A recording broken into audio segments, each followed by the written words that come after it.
Hello friends, welcome back to our channel. നമ്മൾ ഇന്ന് കാണാൻ പോകുന്നത് ചാമ്പ്യൻ എന്ന മൂവിയാണ്. 1947 ഇന്ത്യ സ്വതന്ത്രമാവുകയും മുസ്ലിംസിന് വേണ്ടിയിട്ട് പാകിസ്ഥാൻ എന്ന് പറയുന്ന രാജ്യം രൂപീകരിക്കുകയും ചെയ്തു. പക്ഷെ അപ്പോഴും ഹൈദരാബാദ് എന്ന് പറയുന്ന സ്ഥലം ഇന്ത്യയുമായി കൂടിച്ചേർന്നിട്ടുണ്ടായിരുന്നില്ല. അന്ന് അവിടെ ഭരിച്ചിരുന്ന നിസാം പ്രഭു ഇന്ത്യയോട് ചേർന്ന് ഒരു രാജ്യത്തിന്റെ ഭാഗമാകാൻ ഹൈദരാബാദിനെ അനുവദിച്ചിട്ടുണ്ടായിരുന്നില്ല. പാകിസ്ഥാനെ പോലെ ഹൈദരാബാദും അവരുടേതായ ഒരു സ്വതന്ത്ര രാഷ്ട്രമായി മാറണമെന്ന് അവർ ആഗ്രഹിച്ചിട്ടുണ്ടായിരുന്നു. അയാളുടെ ആ തീരുമാനത്തെ എതിർക്കുന്ന ആൾക്കാരെയെല്ലാം തന്നെ തന്റെ സൈന്യത്തെ ഉപയോഗിച്ച് അയാൾ കൊന്നൊടുക്കിയിരുന്നു.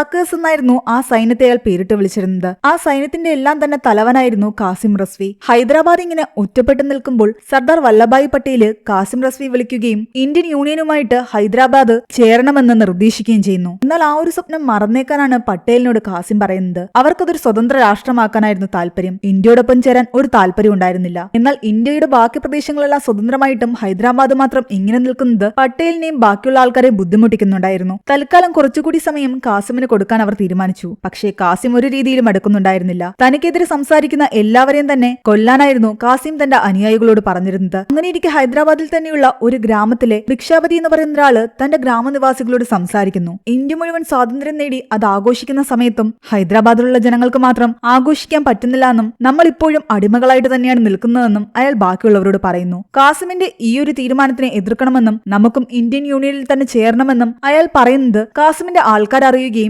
അവർ ഭിക്ഷാപതിയെ തേടിയെത്തി അയാളെ ക്രൂരമായി മർദ്ദിക്കുകയും അയാളുടെ ഭാര്യയെ റേപ്പ് ചെയ്യുകയും മകളെ കൊല്ലുകയും ചെയ്തു. ഭിക്ഷാപതിക്ക് തന്റെ കൺമുന്നിൽ വെച്ച് തന്റെ ഭാര്യയും മകളെയും നഷ്ടമായി. ഈ കാസിമിനെ സപ്പോർട്ട് ചെയ്യുന്ന ഒരാളായിരുന്നു പട്വാരി. അയാളാണ് ഇപ്പോൾ ഭിക്ഷാപതിയെ ഇവിടെ നിന്നും പിടിച്ചുകൊണ്ടുപോകുന്നത്. ഇനിയും എത്ര കാലം കാസിമിന്റെ അടിമയായിട്ട് നമ്മൾ നിൽക്കുമെന്ന് ഭിക്ഷാപതി പട്വാരിയോട് ചോദിച്ചെങ്കിലും അയാൾ കാസിമിന്റെ വിശ്വസ്തനായി തന്നെ അയാളുടെ കൂടെ തുടർന്നു. ഹൈദരാബാദിലെ പല ഗ്രാമങ്ങളിലും കാസിമിന്റെ ആൾക്കാർ ഇങ്ങനെ ജനങ്ങളെ ഭീഷണിപ്പെടുത്തിക്കൊണ്ടിരിക്കുമ്പോഴും ഒരു ഗ്രാമത്തിലെ ജനങ്ങൾ മാത്രം കാസിമിനെതിരെ പോരാടിക്കൊണ്ടിരിക്കുകയായിരുന്നു. അവർക്ക് കാസിമിനെയോ അയാളുടെ പട്ടാളത്തെയോ പേടിയില്ലായിരുന്നു. ആ ഗ്രാമത്തിന്റെ പേര് ബൈരാംപള്ളി എന്നാണ്. ഭിക്ഷാപതിയെ പിടിച്ചുകൊണ്ടുപോയതറിഞ്ഞിട്ട് ബൈരാംപള്ളിയിൽ നിന്നും കുറെ ആൾക്കാര് ഈ പട്വാരിയുടെ താവളത്തിലെത്തുകയും ആ താവളത്തിന് നേരെ ആക്രമണം നടത്തുകയും ചെയ്യുന്നു. പക്ഷേ ഭിക്ഷാപതി അവർക്ക് അവിടെ നിന്ന് രക്ഷിച്ചുകൊണ്ടു പോകാൻ സാധിച്ചില്ല. കാരണം ഭിക്ഷാപതിയെ എവിടെയാണ് ഇവർ ഒളിപ്പിച്ചു വെച്ചിരിക്കുന്നതെന്ന് ബൈരാംപള്ളിയിലെ ഈ ജനങ്ങൾക്ക് മനസ്സിലായിട്ടുണ്ടായിരുന്നില്ല. കാസിമിന്റെ ആൾക്കാർ പല ഗ്രാമങ്ങളിലും പ്രശ്നങ്ങൾ ഉണ്ടാക്കിയത് കാരണം ആ ഗ്രാമത്തിലെ ജനങ്ങളെല്ലാം തന്നെ തങ്ങളുടെ വീടും നാടും വിട്ടുകൂടി ഈ ബൈരാംപള്ളി ഗ്രാമത്തിലേക്കായിരുന്നു എത്തിയിരുന്നത്. അഭയം തേടി വരുന്ന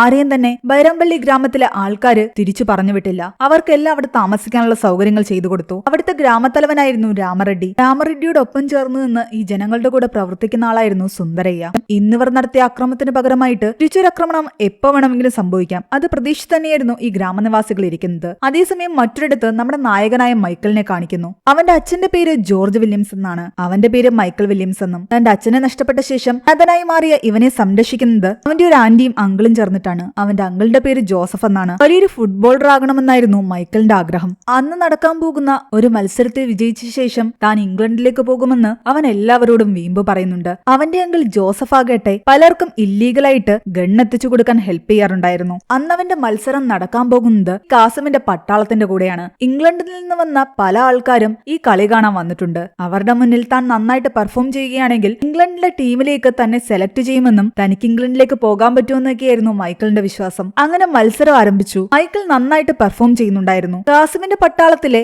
ബാബു ദേശ്മുഖ് എന്ന് പറയുന്ന ഒരാളുമായിട്ട് അവൻ മത്സരത്തിനിടയ്ക്ക് പ്രശ്നങ്ങൾ ഉണ്ടാക്കുന്നു. കാരണം ബാബു അനാവശ്യമായിട്ട് മൈക്കിളിനെ തട്ടിയിടുകയും അവന്റെ ടീമിലെ അംഗങ്ങളെയൊക്കെ പരിക്കേൽപ്പിക്കുകയും ചെയ്യുന്നുണ്ടായിരുന്നു. കാസിമിന്റെ ടീമിലെ നല്ല കളിക്കാരനായിരുന്നു ബാബു. എന്നിട്ട് പോലും മൈക്കിളിന്റെ മുന്നിൽ ബാബുവിന് പിടിച്ചു നിൽക്കാൻ സാധിച്ചില്ല. മൈക്കിളിന്റെ പെർഫോമൻസ് കാരണം ബാബുവിന്റെ ടീം തോൽക്കുകയും മൈക്കിളിന്റെ ടീം ജയിക്കുകയും ചെയ്തു. അവന്റെ പെർഫോമൻസ് കണ്ട ഇംഗ്ലണ്ടിൽ നിന്ന് വന്ന ഒരു കോച്ചാകട്ടെ അവനോട് തങ്ങളുടെ ടീമിലേക്ക് വരാമോ എന്ന് ചോദിക്കുന്നു. അവസരം നോക്കിയിരുന്ന അവനാകട്ടെ അത് കേട്ട ഉടനെ തന്നെ സമ്മതിക്കുകയും ചെയ്തു. അങ്ങനെ അവനെ ഇംഗ്ലണ്ടിലേക്ക് കൊണ്ടുപോകാനുള്ള പേപ്പറുകൾ ശരിയാക്കുമ്പോഴാണ് ആ കോച്ചിന് മനസ്സിലാകുന്നത് അവന്റെ അച്ഛൻ ജോർജ് വില്യംസ് ആണെന്ന്. അയാൾ കുറെ കാലങ്ങൾക്ക് മുന്നേ ബ്രിട്ടീഷുകാരുടെ ആർമിയിൽ ഉണ്ടായിരുന്നതായിരുന്നു. പക്ഷേ ബ്രിട്ടീഷുകാരെ ചതിച്ച ശേഷം സുഭാഷ് ചന്ദ്രബോസിന്റെ കൂടെ ചേർന്നിട്ട് ഇന്ത്യയുടെ സ്വാതന്ത്ര്യത്തിനു വേണ്ടി അയാൾ പോരാടി. ബ്രിട്ടീഷുകാരെ ചതിച്ച ജോർജ് വില്യംസിന്റെ മകനായതുകൊണ്ട് തന്നെ ഇംഗ്ലണ്ടിലേക്ക് കടക്കുക എന്ന് പറയുന്നത് അത്ര എളുപ്പമല്ല. അവന് ക്ലിയറൻസ് ലഭിക്കില്ല. എന്താണെങ്കിലും അവന് ടീമിലേക്ക് ചേരാനുള്ള പേപ്പർ അയാൾ ശരിയാക്കി. പക്ഷെ അയാളുടെ കൂടെ അവനെ കൊണ്ടുപോകാൻ അയാൾക്ക് സാധിച്ചില്ല. 20 ദിവസത്തിനുള്ളിൽ എങ്ങനെയെങ്കിലും നീ ഇംഗ്ലണ്ടിൽ എത്തുകയാണെങ്കിൽ ഉറപ്പായിട്ടും നിനക്ക് ടീമിൽ കളിക്കാമെന്ന് അയാൾ പറയുന്നു. അങ്ങോട്ടൊക്കെയുള്ള അവന്റെ യാത്ര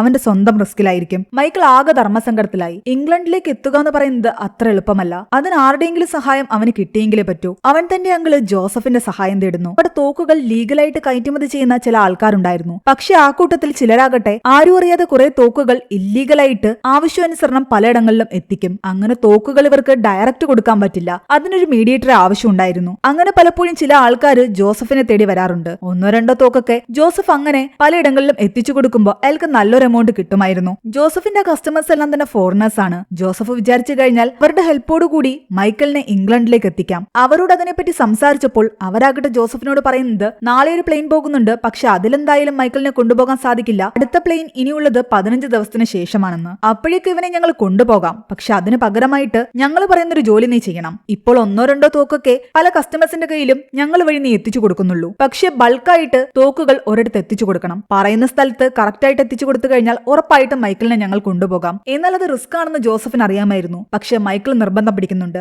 ആ ജോലി താൻ ഏറ്റെടുക്കാമെന്നും ഇവർ പറയുന്ന സ്ഥലത്ത് താനത് എത്തിച്ചു കൊടുക്കാമെന്നും അതിന് പകരമായിട്ട് എന്നെ ഇംഗ്ലണ്ടിലേക്ക് കൊണ്ടുപോയാൽ മതിയെന്നും. വേറെ വഴിയില്ലാത്ത കാരണം ജോസഫും അതിന് സമ്മതിച്ചു. അങ്ങനെ മൈക്കിളും അവന്റെ ഫ്രണ്ടും ചേർന്നിട്ട് ഞങ്ങളുടെ വണ്ടിയിലെ രഹസ്യറയിൽ തോക്കുമായിട്ട് യാത്ര തിരിച്ചു. ആൾക്കാരെ തെറ്റിദ്ധരിപ്പിക്കാൻ വേണ്ടിയിട്ട് കാസിമിന്റെ പട്ടാളക്കാരുടെ വേഷവും ധരിച്ചായിരുന്നു ഇവർ പോയിരുന്നത്. പക്ഷെ ഒരു അതിർത്തിയിൽ വെച്ചിട്ട് കാസിമിന്റെ യഥാർത്ഥ പട്ടാളക്കാരനായ ബാബു ദേശ്മുഖ് ഇവരെ കാണുകയും മൈക്കിളിനെ മനസ്സിലാക്കുകയും ചെയ്തിട്ട് അവനെ പിടിച്ചു നിർത്താൻ ശ്രമിച്ചു. ഓൾറെഡി തന്നെ ഫുട്ബോൾ കളിച്ച സമയത്ത് മൈക്കിളും ബാബുവും തമ്മിൽ പ്രശ്നങ്ങൾ ഉണ്ടായതാണ്. ബാബുവിന്റെ കയ്യിൽ നിന്ന് രക്ഷപ്പെടാൻ വേണ്ടിയിട്ട് മൈക്കിൾ ആകട്ടെ അവന്റെ മുഖത്തേക്ക് തീ കൊണ്ടടിച്ചിട്ടാണ് പോകുന്നത്. അവന്റെ മുഖത്തിന്റെ ഒരു സൈഡ് മുഴുവൻ പൊള്ളിപ്പോയിട്ടുണ്ടായിരുന്നു. എന്താണെങ്കിലും ബാബുവിൽ നിന്ന് രക്ഷപ്പെട്ട് കുറെ ദൂരം മുന്നോട്ട് പോയി കഴിയുമ്പോൾ ഇവരുടെ വണ്ടി ഒരിടത്ത് വെച്ച് ബ്രേക്ക് ഡൌൺ ആയി. ആ സമയം പട്വാരിയുടെ ആൾക്കാർ ഇവരെ കാണുകയും പട്വാരിയെ വിവരം അറിയിക്കുകയും ചെയ്യുന്നു. പട്വാരി വിചാരിക്കുന്നത് കാസിമിന്റെ ആളായിരിക്കും ഇവനെന്നാണ്. ഇവന്റെ വേഷങ്ങളെല്ലാം തന്നെ അങ്ങനെയായിരുന്നല്ലോ. തൽക്കാലം വണ്ടി ശരിയാക്കാൻ വേണ്ടിയിട്ട് പട്വാരിയോട് മൈക്കിൾ അങ്ങനെ തന്നെ അഭിനയിച്ച് സംസാരിക്കുകയായിരുന്നു. അങ്ങനെ പട്വാരിയുടെ ആൾക്കാരുടെ കൂടെ കാസിം അവരുടെ താവളത്തിലേക്ക് പോകുന്നു. അവിടെ ഫോൺ ഉണ്ടായതുകൊണ്ട് തന്നെ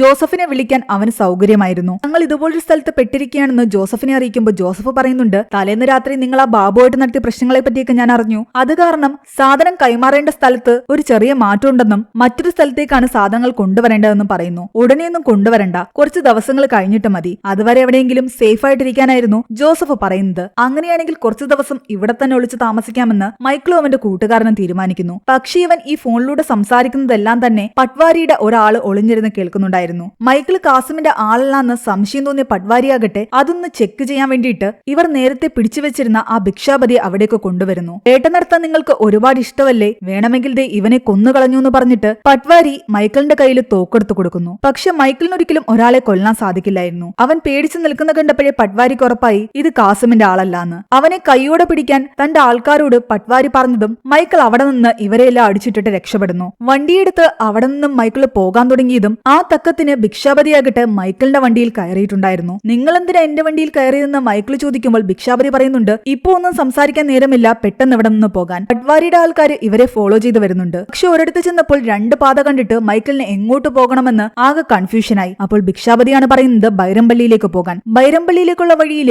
ഇവരുടെ വണ്ടി തിരിഞ്ഞതും പട്വാരിയുടെ ആൾക്കാർ അവിടെ വന്ന് നിൽക്കുന്നു. അവർക്ക് ആ വഴിയെ പോകാൻ കുറച്ച് പേടിയുണ്ടായിരുന്നു. കാരണം ആ ഗ്രാമത്തിലെ ജനങ്ങള് ഇവരുടെ താവളത്തിൽ കയറി ഒരു തവണ ആക്രമണം നടത്തിയതാണല്ലോ. അതുകൊണ്ട് അവരാരും ആ ഗ്രാമത്തിലേക്ക് കടന്നില്ല. ഒരു കണക്കിന് അതെന്തായാലും നന്നായി എന്ന് മൈക്കിളിനും തോന്നി. പക്ഷെ മൈക്കിളിന്റെ വണ്ടി ബൈരംപള്ളിയിലേക്ക് എത്തിയതും അവിടെ ഉണ്ടായിരുന്ന ആൾക്കാരെല്ലാം തന്നെ അവനെ അവന്റെ കൂട്ടുകാരനെയും വളഞ്ഞു. തങ്ങളുടെ ഗ്രാമത്തെ ആക്രമിക്കാൻ വന്ന ആരോ ആണെന്നാണ് അവർ വിചാരിക്കുന്നത്. പക്ഷെ ഭിക്ഷാപതി പറയുന്നുണ്ട് പട്വാരിയുടെ അടുത്ത് നിന്നും തന്നെ രക്ഷിച്ചുകൊണ്ട് വന്നത് ഇവരാണെന്ന്. ഭിക്ഷാപതി രക്ഷിച്ചുകൊണ്ട് വന്നത് കാരണം മൈക്കിളിനെയും അവന്റെ കൂട്ടുകാരനെയും ആ ഗ്രാമത്തിലുള്ളവർ സ്വീകരിക്കുകയും അവർക്കവിടെ താമസിക്കാനുള്ള സൗകര്യങ്ങൾ ചെയ്തു കൊടുക്കുകയും ചെയ്തു. മൈക്കിൾ ശരിക്കും ആരാണെന്ന് ആ ഗ്രാമത്തിലുള്ള ആൾക്കാർ ചോദിക്കുമ്പോൾ അവൻ കള്ളമാണ് പറയുന്നത്. തങ്ങൾ പാചകക്കാരാണെന്നും കുക്കിന്റെ ജോലിയുണ്ടെന്ന് പറഞ്ഞിട്ട് കാസിമിന്റെ സ്ഥലത്തേക്ക് വന്നതാണെന്നും പക്ഷെ അവിടെ എത്തിക്കഴിഞ്ഞപ്പോൾ അവർ അനാവശ്യമായിട്ട് തങ്ങളെ ഉപദ്രവിക്കാൻ തുടങ്ങിയെന്നും അങ്ങനെ രക്ഷപ്പെട്ട് അവിടെ നിന്നും ഓടുന്ന വഴിക്കാണ് ഭിക്ഷാപതിയും കൊണ്ട് ഇവിടേക്ക് വന്നതെന്നുമൊക്കെയാണ് ഇവർ പറയുന്നത്. ഗ്രാമത്തിലുള്ളവർ അത് വിശ്വസിക്കുകയും ചെയ്തു. ഇപ്പൊ നടത്തിയ ചേസിങ്ങും രക്ഷപ്പെടലും എല്ലാം കാരണം അവന്റെ വണ്ടിക്ക് ഒരുപാട് കേടുപാടുകൾ പറ്റിയിട്ടുണ്ടായിരുന്നു. ആ ഗ്രാമത്തിലൊരു മെക്കാനിക്ക് അത് നന്നാക്കാനുള്ള ശ്രമം നടത്തുന്നുണ്ട്.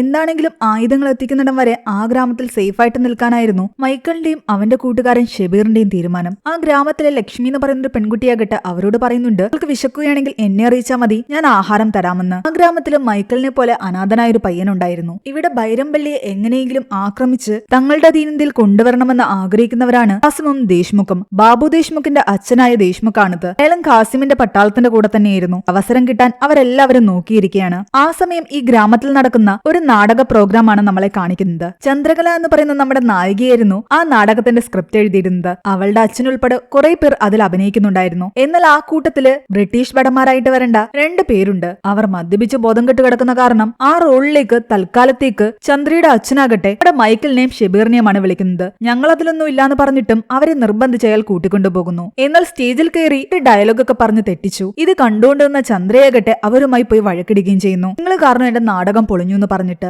വഴക്കിട്ട് അവൾ വീട്ടിലേക്ക് പോയെങ്കിലും ആഹാരം ചോദിച്ചവർ എത്തിയപ്പോൾ അവൾ ദേഷ്യമൊന്നും കാണിക്കാതെ അവർക്ക് ആഹാരം കൊടുത്തു. അവളുടെ അച്ഛനാകട്ടെ അവളെ എത്രയും പെട്ടെന്ന് വിവാഹം കഴിപ്പിച്ച് അയക്കണമെന്നുള്ളൊരു ചിന്തയിലായിരുന്നു. എന്നാൽ അവളാകട്ടെ അച്ഛൻ ഇത്രയും കാലം നടത്തിക്കൊണ്ടിരുന്ന നാടക ട്രൂപ്പ് ഏറ്റെടുത്ത് നടത്തണമെന്നുള്ള ആഗ്രഹത്തിലും. അച്ഛനുമായിട്ട് വഴക്കിട്ട സമയത്ത് അവളുടെ അച്ഛൻ കാണാതെ ഒളിച്ചിരിക്കാൻ വേണ്ടിയിട്ട് അവളാകട്ടെ നേരെ വരുന്നത് നമ്മുടെ മൈക്കിളിന്റെ വണ്ടിയിലേക്കായിരുന്നു. തന്റെ വണ്ടിയിൽ നിന്ന് ഇങ്ങനെ വന്നിരിക്കണ്ടെന്ന് പറഞ്ഞിട്ട് അവനാകട്ടെ അവളെ അവിടെ നിന്ന് ഇറക്കി വിടുകയും ചെയ്യുന്നു. ഇങ്ങോട്ടും ഓരോന്ന് പറഞ്ഞ് വഴക്കുണ്ടാക്കിയായിരുന്നു അവർ പരസ്പരം സംസാരിച്ചുകൊണ്ടിരുന്നത് തന്നെ. ആ ഗ്രാമത്തിലൊരു മെക്കാനിക് ഉണ്ടെന്ന് പറഞ്ഞില്ലേ, അയാളാകട്ടെ മൈക്കിളിന്റെ വണ്ടി ശരിയാക്കുന്നതിനേക്കാൾ കൂടുതലും സ്വന്തമായിട്ടൊരു പീരങ്കി ഉണ്ടാക്കുന്നതിലായിരുന്നു ശ്രദ്ധ കേന്ദ്രീകരിച്ചിരുന്നത്. മൈക്കിളിന്റെ വണ്ടി എങ്ങാനും ശരിയാക്കാൻ പറ്റിയില്ലെങ്കിൽ അതിലെ സാധനങ്ങൾ എടുത്തിട്ട് പീരങ്കി ഉണ്ടാക്കാമെന്നായിരുന്നു അയാളുടെ ചിന്ത. ആ ഗ്രാമത്തിലെ ബാലരാജു എന്ന് പറയുന്ന ഒരാളും അയാളുടെ കുറച്ച് ആൾക്കാരും ആകട്ടെ എങ്ങനെയെങ്കിലും കുറച്ച് തോക്കുകൾ സംഘടിപ്പിക്കണമെന്നുള്ളൊരു ചിന്തയിലായിരുന്നു. കാരണം എപ്പോ വേണമെങ്കിലും കാസിമിന്റെ ആൾക്കാരെ ആക്രമിക്കാം. തങ്ങളുടെ കയ്യിലുള്ള വാളും കുന്തോന്നും വെച്ചിട്ട് അധികം നേരം പിടിച്ചു നിൽക്കാൻ പറ്റില്ല. അടുത്തുള്ള പോലീസ് സ്റ്റേഷൻ ആക്രമിച്ച് അവിടെ നിന്നും തോക്കുകൾ കൊണ്ടുവരാനായിരുന്നു ഇവരുടെ തീരുമാനം. അതും ഗ്രാമത്തലവൻ അറിയാതെ. അതിനു വേണ്ടിയിട്ടൊരു വണ്ടി വേണം. അവർ നോട്ടമിട്ടിരുന്നത് മൈക്കിളിന്റെ വണ്ടിയിലായിരുന്നു. അത് ശരിയാക്കി കഴിഞ്ഞാൽ അതും എടുത്തുകൊണ്ട് മൈക്കിളിനെ കൊണ്ട് അങ്ങോട്ട് പോകാമെന്നായിരുന്നു അവരുടെ ചിന്ത. അതിനിടയ്ക്ക് നമ്മുടെ ചന്ദ്രയാകട്ടെ അവളുടെ പുതിയ നാടകത്തിലേക്ക് അഭിനയിക്കാൻ വേണ്ടി ആൾക്കാരെ തിരയുകയായിരുന്നു. പലരെയും ഡയലോഗ് ഓടിപ്പിക്കാൻ നോക്കിയെങ്കിലും അവർക്ക് ആർക്കും അതിനെ കൊണ്ട് പറ്റുന്നില്ല. അവളുടെ കഥാപാത്രത്തിന് ചേരുന്നത് മൈക്കിളാണെന്ന് തോന്നിയിട്ട് അവനോട് നാടകത്തിൽ അഭിനയിക്കാമെന്ന് ചോദിക്കുമ്പോൾ അവനാകട്ടെ അതൊന്നും പറ്റില്ല എന്ന് പറഞ്ഞിട്ട് അവളെ അവിടെ നിന്നും ഓടിച്ചുവിടുന്നു. പക്ഷെ അവൻ ഗ്രാമത്തിനകത്തൂടെ നടക്കുന്ന സമയത്ത് കുറച്ച് ആൾക്കാർ അവിടെ ഭക്ഷണം ഉണ്ടായിക്കൊണ്ടിരിക്കുകയായിരുന്നു. എന്നാൽ അവർക്ക് സഹായം ആവശ്യമുള്ളത് കാരണം ഇവനെ ആഹാരം പാകം ചെയ്യാൻ അവിടേക്ക് വിളിക്കുന്നു. താൻ കുക്കാണെന്ന് കള്ളം പറഞ്ഞല്ലേ അവൻ അവിടെ നിൽക്കുന്നത്. ആഹാരം പാകം ചെയ്യാൻ അവൻ അറിയത്തുമില്ല. അവരിൽ നിന്ന് രക്ഷപ്പെടാൻ വേണ്ടിയിട്ട് അവൻ ചന്ദ്രയെ അവിടേക്ക് വിളിക്കുന്നുണ്ട്. ഞാൻ നിന്റെ നാടകത്തിൽ അഭിനയിക്കാൻ തയ്യാറാണെന്ന് പറയുന്നു. അത് കാരണം ചന്ദ്രയാകട്ടെ നീ ഭക്ഷണമൊന്നും ഉണ്ടാക്കാൻ നിൽക്കണ്ട, എന്റെ കൂടെ വാന്ന് പറഞ്ഞിട്ട് അവനെയും കൂട്ടിക്കൊണ്ടുപോയി നാടകം പഠിപ്പിച്ചു കൊടുക്കുകയാണ്. ആ സമയത്തെല്ലാം തന്നെ അവർ ഒരുപാട് സംസാരിക്കുകയും കൂടുതൽ അടുക്കുകയും ചെയ്തു. അവളുടെ അച്ഛനോട് അവനും സംസാരിക്കുന്നുണ്ട് അവളെ എന്തിനാ ഇങ്ങനെ കല്യാണത്തിന് വേണ്ടി നിർബന്ധിക്കുന്നതെന്ന്. അവൾ കുറച്ചു കാലം കൂടി സന്തോഷത്തോടു കൂടി ഇവിടെ തന്നെ നിന്നോളട്ടെ. ഗ്രാമത്തിലെ ആൾക്കാരോടൊപ്പം അവിടെ ഇടപഴകി നിൽക്കുന്നുണ്ടെങ്കിലും തങ്ങളുടെ വണ്ടിക്കകത്ത് തോക്കൊളിപ്പിച്ചു വെച്ചിരിക്കുന്ന കാര്യം ആരോടും അവർ പറഞ്ഞിട്ടുണ്ടായിരുന്നില്ല.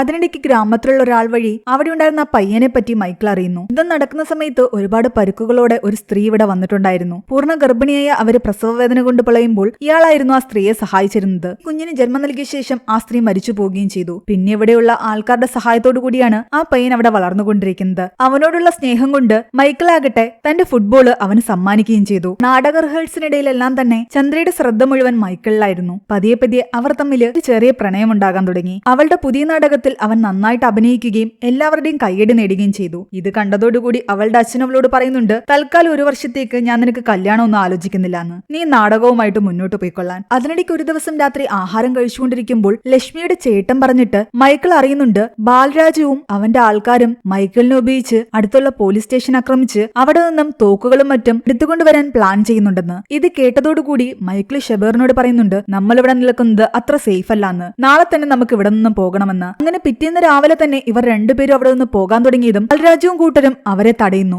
ഈ വണ്ടിയും കൊണ്ട് ഇവിടെ നിന്ന് പോകാൻ പറ്റില്ല എന്നും നീ ഞങ്ങളുടെ കൂടെ വരണമെന്നും പോലീസ് സ്റ്റേഷൻ ആക്രമിക്കണമെന്നും അവിടെ നിന്ന് തോക്കുകൾ എടുക്കണമെന്നും ഒക്കെ പറയുന്നുണ്ട്. തനിക്ക് ഇതൊന്നും പറ്റില്ല എന്നിവൻ പറയുമ്പോൾ അവനുമായിട്ട് ഇവർ വഴക്കുണ്ടാക്കിയായിരുന്നു. അതിനിടയ്ക്ക് ഗ്രാമത്തിൽ വന്ന ഒരു പത്രത്തിൽ നിന്നും ഇവൻ ഫുട്ബോളിൽ ജയിച്ച വാർത്തയും അവന്റെ ഫോട്ടോയും എല്ലാം അവർ കാണുന്നുണ്ട്. അവന്റെ പേര് വ്യാജമാണെന്നും അവന്റെ പേര് മൈക്കിൾ എന്നാണെന്നും അവർ അതിലൂടെ മനസ്സിലാക്കി. കള്ളപ്പേരിൽ ഈ ഗ്രാമത്തിലേക്ക് ഇവൻ വന്നിട്ടുണ്ടെങ്കിൽ ഇവൻ ചിലപ്പോൾ കാസിമിന്റെ ആളാന്നൊന്ന് ഡൗട്ട് തോന്നിയിട്ട് ഇവന്റെ വണ്ടി ഇവർ പരിശോധിക്കുന്നു. വണ്ടിയിൽ നിന്നും ഇവൻ തോക്ക് കടത്താൻ നേരെ ഇട്ടിരുന്ന കാസിമിന്റെ പട്ടാളത്തിന്റെ വേഷം ഇവർക്ക് കിട്ടുന്നു. അത് കണ്ടതോടുകൂടി ആൾക്കാരെല്ലാം ഇവനെ അടിക്കാൻ തുടങ്ങി. താൻ സത്യം തുറന്നു പറയാമെന്ന് പറഞ്ഞിട്ട് മൈക്കിൾ ആകട്ടെ പറയാൻ തുടങ്ങി. ആ ട്രക്കിനകത്ത് നിന്ന് അവൻ പറഞ്ഞതും പെട്ടെന്ന് അവിടെ നിന്നിരുന്ന ഒരാളുടെ ശരീരത്തിലേക്ക് ആരോ വെടിവെക്കുന്നതാണ് കാണിക്കുന്നത്. ട്രക്കിനുള്ളിൽ തോക്കുണ്ടെന്ന് അവൻ പറയുന്നതിന് മുൻപ് തന്നെ ആ ഗ്രാമത്തെ ആക്രമിക്കാൻ വേണ്ടി വന്ന കാസിമിന്റെ ആൾക്കാര് അവിടെ ഉണ്ടായിരുന്ന ആൾക്കാർക്ക് നേരെ വെടിയുതിർക്കുകയായിരുന്നു. കാസിമിന്റെ ആൾക്കാരെ നേരിടാൻ ഗ്രാമത്തിലെ ആൾക്കാർ പോയതോടുകൂടി മൈക്കിളിനും ഷബീറിനും അവിടെ നിന്ന് രക്ഷപ്പെട്ടു പോകാൻ ഒരു അവസരം കിട്ടും. കാസിമിന്റെ ആൾക്കാര് ഗ്രാമത്തിലുള്ള ആൾക്കാരെല്ലാം ഷൂട്ട് ചെയ്തുകൊണ്ടിരിക്കുകയാണ്. ആ തക്കം നോക്കി എന്തായാലും ഷബീറിനെയും കൂട്ടി മൈക്കിൾ അവിടെ നിന്നും പോകുന്നു. പക്ഷെ കണ്ണാടിയിലൂടെ അവൻ കാണുന്നുണ്ടായിരുന്നു ഗ്രാമത്തിലെ ആൾക്കാർ മരിച്ചു വീഴുന്നത്. അധിക നേരം അവന് മുന്നോട്ട് പോകാൻ തോന്നിയില്ല.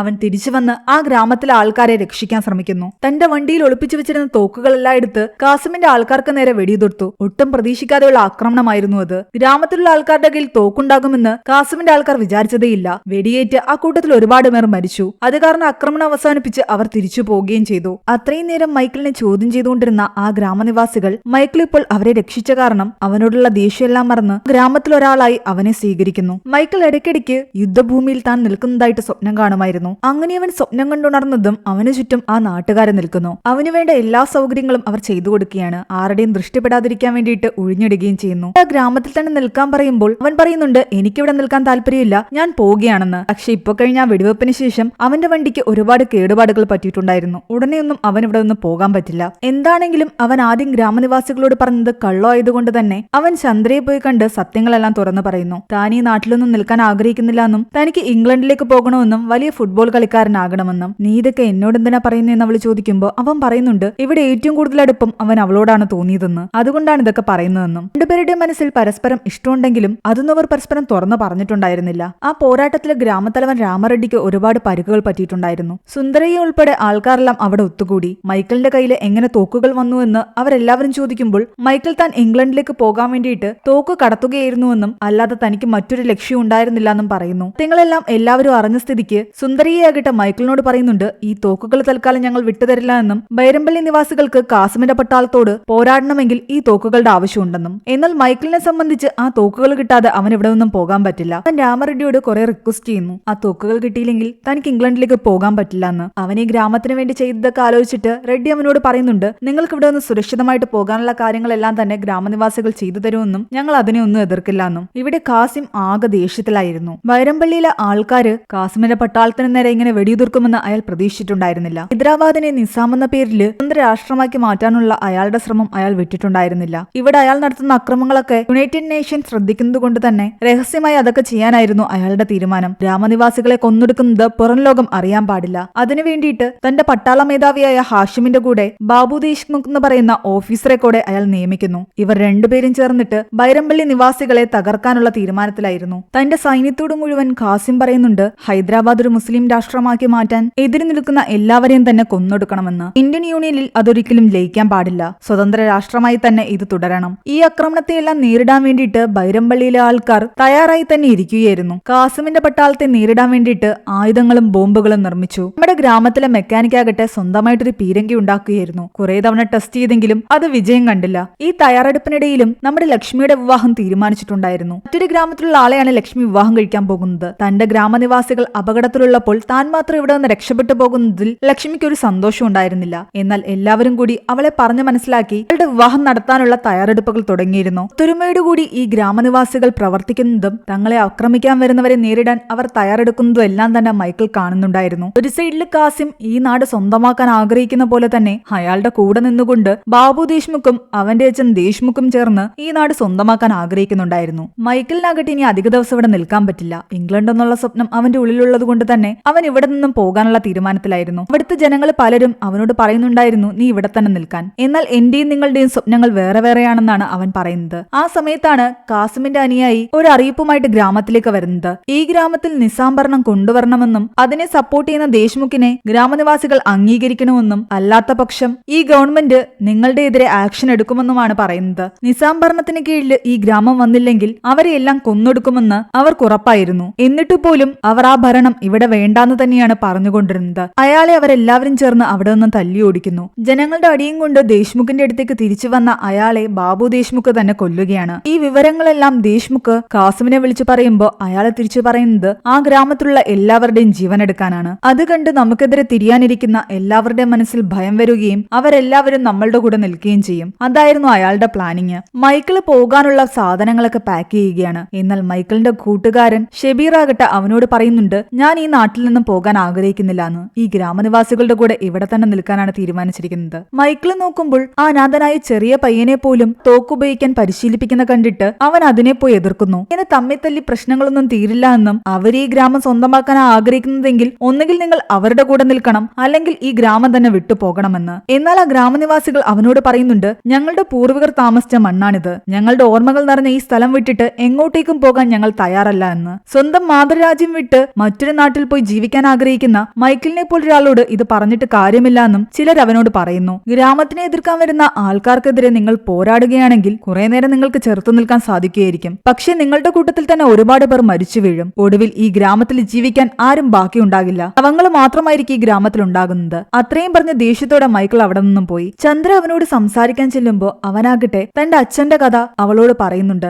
സെക്കന്ദരാബാദ് റെജിമെന്റില് സോൾജിയറായിരുന്നു അവന്റെ അച്ഛൻ. രണ്ടാം ലോക മഹായുദ്ധത്തില് ബ്രിട്ടീഷ് ആർമിയെ സെർവ് ചെയ്യാൻ വേണ്ടി പോയതാണ് അയാൾ. പക്ഷേ അച്ഛൻ പിന്നീട് സുഭാഷ് ചന്ദ്രബോസിന്റെ കൂടെ ചേരുകയും ബ്രിട്ടീഷുകാർക്കെതിരായിട്ട് ഇന്ത്യയുടെ കൂടെ നിന്ന് ഫൈറ്റ് ചെയ്യുകയും ചെയ്തു. അതോടെ ബ്രിട്ടീഷുകാർക്ക് അവന്റെ അച്ഛൻ ജോർജ് വില്യംസ് ഒരു ചതിയനായി മാറി. അവന്റെ അച്ഛൻ യുദ്ധത്തിന് പോയ ശേഷം ഓരോ ദിവസവും അവൻ കാത്തിരുന്നു അവന്റെ അച്ഛൻ തിരിച്ചു വരുമെന്ന്. എന്നാൽ തന്റെ അച്ഛന്റെ മരണവാർത്തയായിരുന്നു അവൻ പിന്നീട് അറിഞ്ഞത്. ആരൊക്കെ എന്തൊക്കെ പറഞ്ഞാലും ചോരയും കണ്ണീരും അല്ലാതെ മറ്റൊന്നും തന്നെ യുദ്ധം തരില്ല എന്നാണ് അവൻ വിശ്വസിച്ചിരുന്നത്. അതുകൊണ്ടായിരുന്നു ഈ ഗ്രാമനിവാസികളോട് യുദ്ധത്തിന് പോകണ്ടെന്നും ഈ ഗ്രാമത്തിൽ നിന്നും പോകാനും അവൻ പറഞ്ഞത്. അതുകൊണ്ട് തന്നെ പിറ്റേന്ന് രാവിലെ അവൻ ഗ്രാമനിവാസികളോട് യാത്ര പറഞ്ഞിട്ട് അവിടെ നിന്നും പോകുന്നു. അവനെ ഗ്രാമത്തിനപ്പുറത്തേക്ക് കടത്തിവിടാൻ വേണ്ടിയിട്ട് കൂട്ടിനൊരാൾ കൂടി പോകുന്നുണ്ട്. പോകുന്നതിന് മുമ്പ് ചന്ദ്രകല അവനോട് വന്ന് സംസാരിക്കുന്നു. നീ ഈ രാജ്യം വിട്ട് മറ്റൊരു രാജ്യത്ത് പോയി വലിയ ആളാകുമായിരിക്കും. എപ്പോഴെങ്കിലും നമ്മൾ തമ്മിൽ കാണുമോന്നറിയില്ല. എന്തൊക്കെയാണെങ്കിലും ഇത്രയും ദിവസം നിന്റെ കൂടെ ഉണ്ടായിരുന്ന ഓർമ്മകൾ ജീവിത അവസാനം വരെ എന്റെ കൂടെ ഉണ്ടാകുമെന്നും അവൾ പറയുന്നു. ഒരുപാട് സങ്കടത്തോടു കൂടിയാണ് ചന്ദ്രകലയെ വിട്ടിട്ട് അവൻ അവിടെ നിന്നും പോകുന്നത്. ലക്ഷ്മിയുടെ വിവാഹശേഷം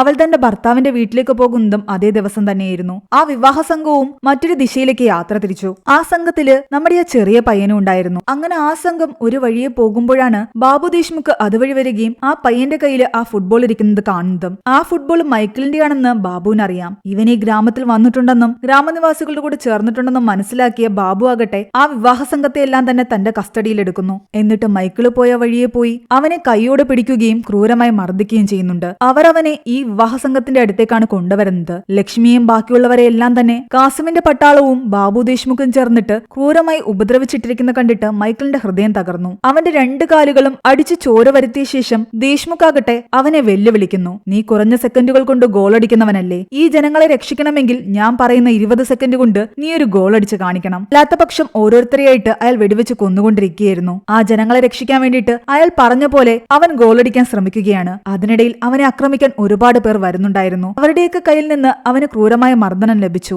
എന്നിട്ട് പോലും ആ വേദനയിൽ ആ ജനങ്ങളെ രക്ഷിക്കാൻ വേണ്ടിയിട്ട് അവൻ 20 സെക്കൻഡിൽ ഒരു ഗോളടിക്കുന്നു. തന്റെ വെല്ലുവിളി സ്വീകരിച്ച് മൈക്കിൾ അതിൽ ജയിച്ചതിൽ ദേശ്മുഖിന് അതിയായ ദേഷ്യം തോന്നാൻ തുടങ്ങി. പക്ഷെ ആ സമയം അവനടിച്ച ആ ഗോള് പോയി വീണതാകട്ടെ ഫുട്ബോൾ കോർട്ടും തകർത്തുകൊണ്ട് അവിടെ ഉണ്ടായിരുന്ന വിളക്കിലായിരുന്നു. ആ വിളക്ക് നേരെ പോയി ടെന്റിൽ വീഴുകയും അവിടെയെല്ലാം തീപിടിക്കുകയും ചെയ്തു. തീയണയ്ക്കാൻ അവരെല്ലാവരും കഷ്ടപ്പെടുന്നതിനിടയ്ക്ക് ആ ജനങ്ങളെല്ലാം അവിടെ നിന്ന് ഓടി രക്ഷപ്പെടുന്നു. അവിടെ ഉണ്ടായിരുന്ന ഒരു കുതിരയുടെ പുറത്ത് കയറി ആ ചെറിയ പയ്യനെ എടുത്തുകൊണ്ട് മൈക്കിളും അവിടെ നിന്ന് രക്ഷപ്പെടുന്നു. ഗ്രാമത്തെ ലക്ഷ്യമാക്കി അവൻ പോവുകയായിരുന്നു. ജീവന് വേണ്ടി പോരാടിക്കൊണ്ടിരുന്ന അവനെയും കൊണ്ട് ഗ്രാമത്തിൽ നിന്നും കുറേയധികം ദൂരെ നിന്നിരുന്ന ബാലരാജുവിന്റെ അടുത്തേക്ക് അവൻ എത്തുകയും ആ പയ്യനെ അവനെ ഏൽപ്പിച്ച ശേഷം മൈക്കിൾ തിരിച്ചു പോവുകയും ചെയ്തു. കാസിമിന്റെ പട്ടാളം ഏത് നിമിഷം വേണമെങ്കിലും ഇവരെ ആക്രമിക്കാമെന്ന് മനസ്സിലാക്കി ജനങ്ങളെല്ലാം തന്നെ കരുതിയിരിക്കുകയാണ്. പ്രതീക്ഷിച്ച പോലെ ആ പട്ടാളം അവിടെ ഗ്രാമത്തിന് നേരെ വരികയും വെടിയുതിർക്കുകയും ചെയ്യുന്നു. എന്നാൽ ഗ്രാമനിവാസികൾ ഒരുപാട് ട്രാപ്പുകൾ അവിടെ റെഡിയാക്കി വെച്ചിട്ടുണ്ടായിരുന്നു. കുറേയധികം പട്ടാളക്കാർ അതിലകപ്പെട്ടു. തങ്ങൾ തയ്യാറാക്കി വെച്ചിരുന്ന ചെറിയ ചെറിയ ബോംബുകൾ ആ പട്ടാളത്തിന് നേരെ അവർ എറിയുകയും തിരിച്ച് അതുപോലെ തന്നെ പട്ടാളക്കാരും ഇവരുടെ ഗ്രാമത്തിലെ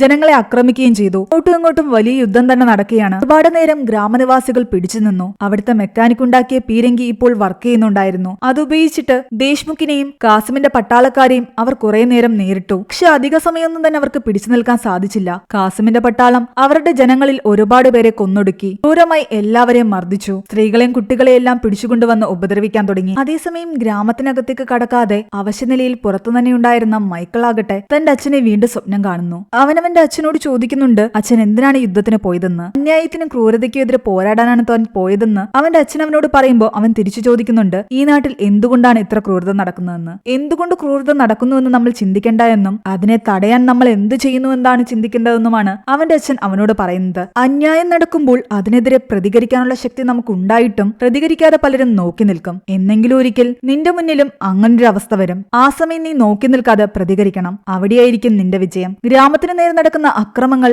ഇപ്പോഴും തന്റെ പ്രശ്നമല്ലാന്ന് ചിന്തിച്ചുകൊണ്ട് നിൽക്കുന്ന മൈക്കിളിന് തന്റെ അച്ഛന്റെ വാക്കുകൾ ഒരു പ്രചോദനമായിരുന്നു. അവൻ ആ ഗ്രാമനിവാസികളെ രക്ഷിക്കാൻ അവിടേക്ക് ചെല്ലുന്നു. എല്ലാ ശക്തിയും ചോർന്ന് മരണം കാത്തുനിന്നിരുന്ന ആ ഗ്രാമനിവാസികൾക്ക് ആ സമയം രക്ഷകനായി അവൻ എത്തുകയും അവരെ ഉപദ്രവിച്ചുകൊണ്ടിരുന്ന ഒരുപാട് പട്ടാളക്കാരെ അവൻ കൊന്നൊടുക്കുകയും ചെയ്തു. ആ ഒരു യുദ്ധത്തിൽ അവന് ഒരുപാട് പരിക്കുകൾ ഏറ്റിട്ടുണ്ടായിരുന്നു. ശരീരത്തിൽ വെടിയുണ്ട തുളഞ്ഞു കയറിയിട്ടും വീണ്ടും ഉയർത്തെഴുന്നേറ്റ് തന്റെ ശത്രുക്കളെ കൊന്നൊടുക്കിയിട്ടാണ് അവൻ മരണത്തിന് കീഴടങ്ങിയത്. ബാബു ദേശ്മുഖും കാസിമിന്റെ പട്ടാളക്കാരും പട്ടാളത്തനുവിനും എല്ലാം തന്നെ കൊല്ലപ്പെട്ടു. കൂട്ടത്തിൽ ഗ്രാമത്തിലെ പ്രധാനികളായ ഒരുപാട് പേരും നമ്മുടെ നായകനും മൈക്കിളും മരണപ്പെട്ടു. ആ സമയം അവൻ പോകേണ്ടിയിരുന്ന ആ പ്ലെയിൻ അവന്റെ തലയ്ക്ക് മുകളിലൂടെ പോകുന്നുണ്ടായിരുന്നു. മരണത്തെ ഭയപ്പെടാതെ തങ്ങളുടെ സ്വാതന്ത്ര്യത്തിന് വേണ്ടി പോരാടിക്കൊണ്ടിരുന്ന ആ ഗ്രാമനിവാസികൾക്ക് വേണ്ടിയിട്ട് സർദാർ വല്ലഭായ് വല്ലഭായ് പട്ടേൽ സംസാരിക്കുകയും ഇന്ത്യൻ ആർമിയെ ഹൈദരാബാദിലേക്ക് അയച്ചിട്ട് ഇന്ത്യൻ യൂണിയനോടുകൂടി ഹൈദരാബാദിനെ ചേർക്കാൻ വേണ്ടി കാസിമിനെ അറസ്റ്റ് ചെയ്യുകയും ഇന്ത്യയിലെ മറ്റു ജനങ്ങളെ പോലെ തന്നെ ആ ഗ്രാമനിവാസികൾക്ക് സ്വാതന്ത്ര്യം ലഭിക്കുകയും ചെയ്തു. സ്വാതന്ത്ര്യം ലഭിച്ചതോടുകൂടി ചന്ദ്ര തന്റെ നാടക ഗ്രൂപ്പിലൂടെ ജനങ്ങൾക്കിടയിലേക്ക് ഒരുപാട് നാടകങ്ങൾ കൊണ്ടുവന്നു. മൈക്കിൾ ഈ ഗ്രാമത്തിലേക്ക് എത്തിയതും ഈ ജനങ്ങൾക്ക് വേണ്ടി പോരാടിയതും ഈ ജനങ്ങൾ സ്വാതന്ത്ര്യത്തിന് വേണ്ടി നടത്തിയ ജീവത്യാഗത്തിന്റെ കഥയുമെല്ലാം തന്നെ എന്റെ നാടകത്തിലൂടെ അവൾ മറ്റുള്ളവരെ അറിയിച്ചു. അവിടെയാണ് ഈ ഒരു മൂവി അവസാനിക്കുന്നത്. ഈ മൂവിയുടെ സ്റ്റോറി എങ്ങനെയുണ്ടായിരുന്നു നിങ്ങൾ താഴെ കമന്റ് ചെയ്യുക. എക്സ്പ്ലനേഷൻ ഇഷ്ടപ്പെട്ടെങ്കിൽ വീഡിയോയിലേക്ക് നമ്മുടെ ചാനൽ സബ്സ്ക്രൈബ് ചെയ്യാനും മറക്കണ്ട.